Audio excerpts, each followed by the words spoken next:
Listen up, get ready, I'm not gonna take no more. There's a revolution, a revelation going on in my soul.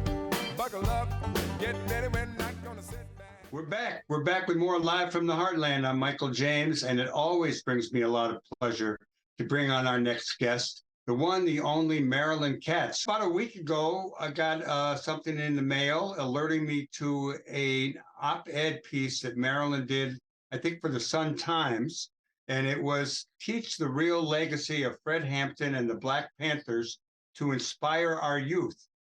And since it was the week of the Black Panthers in my life, having Billy Brooks, a.k.a. Che, on the show, as well as having him talk to my class, I figured we're going to stay in the fold here, and we're going to talk about the Panthers and Fred Hampton, and we may get to a few other things. So good afternoon to you, Marilyn. It's always good to see you. And tell us a little bit about what led you to write this op-ed for the Sun Times. Mike, it's always great to be here with you. The week after Mayor Johnson declared it Fred Hampton Day, I was reading the paper and noticed that it was the first weekend in 20 years where somebody had not been killed. A young Black man had not been killed. And I was thinking about those 20 years and what had happened, and thinking about Fred, and thinking about how could 13,000 young Black men have lost their lives at the hands of one another over the last 20 years. And thinking that part of it was due to the wrong legacy being carried for the last 60 years. So in our remembrances, we tend to think about glorious deaths. You know, we focus on the death of Martin Luther King, the assassination of Fred, when we really should be focusing on their lives. And if we really want people to value life and to aspire to lead a revolutionary life, then we need to focus on their lives, not their death. And the Sun Times chose to cut out one line in which I had said that Hanrahan and Daley had very consciously let all the gangbangers live and killed all the revolutionaries. And so the legacy that young men have is you live by the gun. And the legacy they have is they never saw the contrast between Fred and Bobby and Billy, who took up the gun to defend the community, and Jeff Fort and the Gangster Disciples, who took up guns to prey on the community. And that, I think, is an important difference and a legacy that we really need to reinforce and help people understand. Well, in your piece, when you talk about let's create a curriculum of Fred Hampton's life, what would that look like? It's really interesting. I know that we do have a situation in the victory over in regard to the Burge torture case. There was some agreement that they were going to teach about it in schools, and I don't know if that relates, but it probably does to the larger real presentation of true Black history and true people's history in our schools. Yes, but it focuses on Blacks as victims. And so most of what we teach is how to be a victim and how you've been victimized. What we're taught and what people talk about, all the legacy, what I hear in the prisons, is Blacks as victims. But there is another legacy that goes from the sit-ins in the South to SNCC, to Fred Hampton, to what they were trying to do, which is an empowerment. And even though they killed Fred, that legacy goes all the way from SNCC, the sit-ins, to Barack Obama. It is an empowerment story, not a solution. And the second thing is about really what the Panthers were about. And what they were building was the nucleus of a new society in the belly of the beast. So the programs that they did, breakfast for children, childcare, daycare, free schooling, free legal aid, free medical health, none of those programs existed in the federal government. Right. They were programs created by and introduced by the Panthers as what a good society should look like. And that's what they were killed for. And they, other groups, including Rising Up Angry, the Young Patriots, the Young Lords, did create those Serve the People programs. But let's be clear, it was the Panthers who initiated them. And also initiated that coalition between themselves and Rising Up Angry and the Young Patriots and the Young Lords, which really anticipated a unifying strategy for revolution and change. I always talk about how it helped to lay the groundwork, not only for Harold Washington, but for Obama. And I would even claim that a lot of us older folks and our kids and all that were really very much involved in helping to elect Brandon Johnson. Oh, absolutely. You know, I always tell the story. And I've, you know, I tell it to all the reporters too, that when we were 18, I met Leon Finney and Willie Barrow and Al Raby. And when I came back in 82 and did Harold's campaign to the media, who did I meet? I'd been in California all this time. We're all of us grown up. It was Cha-Cha, and it was Chewy, and it was you, and it was Slim, and we were just now, instead of 18, we were 32. And so we elect Harold. And then in 2002, when I held the rally against the war in Iraq, what I call the first rally by internet, who was my core group? You, Carl Davidson, Leon Finney, everybody who I'd met in 68, 69. Yeah, well, you and I do go back pretty far. I've been counting it up, and it's like from 1966 till now would be 57 years. Wow, can't be true. And, you know, it's 57 years. You'd think we would have had socialism by now. Yeah, we did think we were going to have socialism by now, dear, if you remember. Personally, I was going to be a ballet dancer by now. Not with ballet, not belly. Well, you know, the Fred Hampton thing that you raise really is probably a larger question. How do we have curriculum in our public schools, particularly here in Chicago, that really addresses all the good that people like Fred did? And I don't know if there's a movement to do that. And I don't know what goes on inside the teachers union and how much they get to shape curriculum. But if you have any thoughts on that and going forward, what we might advocate for to make that a reality, spill the beans now. Well, I did talk to Billy Brooks, and I did hear from the Howard Zinn people. So I am hoping, and I got a lot of emails, like, great idea. So I'm hoping that we can move something forward. But it raises a very big question. Why do people make revolution? Why do they make change? I don't think it's because they're victimized. I think it's a tension between what we think our potential is and it's a pushback against it. So part of it is really thinking, understanding that social change doesn't come from the most hideous condition. It comes from our expectations of something better. And that's a mentality that I think progressives have to grasp. I think, yeah, that another way to put that would be when people have rising expectations that are not met, that they tend to act out a little bit. Right. And that's really important and really a difference. We are not simply all victims. We are not, we have the potential for greatness. And that's what you and I and Billy Brooks and everybody else really needs to remember and teach. Yeah, I think we do. We do have to keep talking to people about how there could be a better way. And yes. Speaking of that, let me shift gears here, because the last time I had you on was over a crisis in the Constitution and the governing of Israel.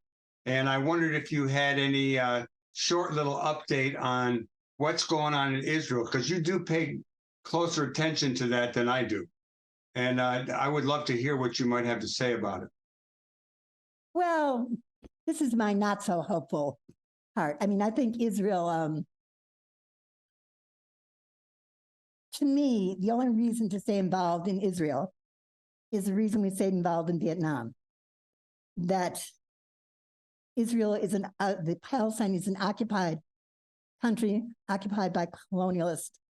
And it's our duty, moral duty as Jews, to oppose a colonial strategy, an imperialist strategy. The Palestinians are an incredible, resourceful people. Will they win this one?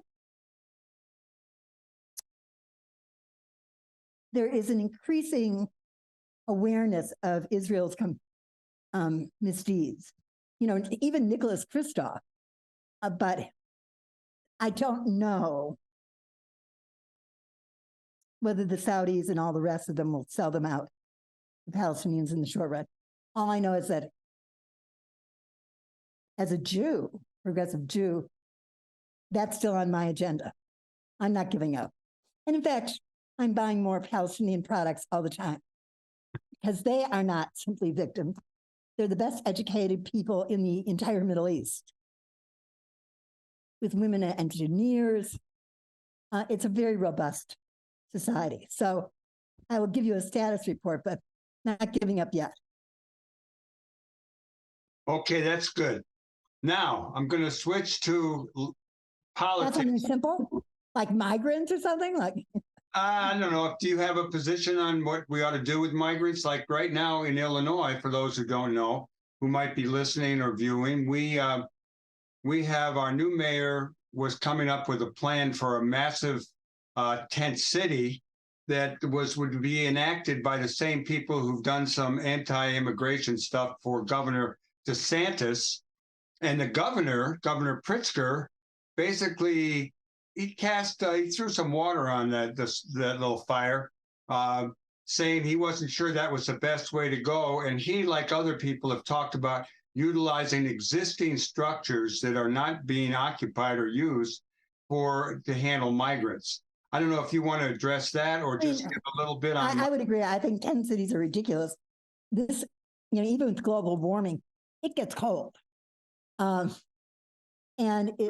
mainly, we're talking about 31 million a month, and 5,000 migrants arriving here this week.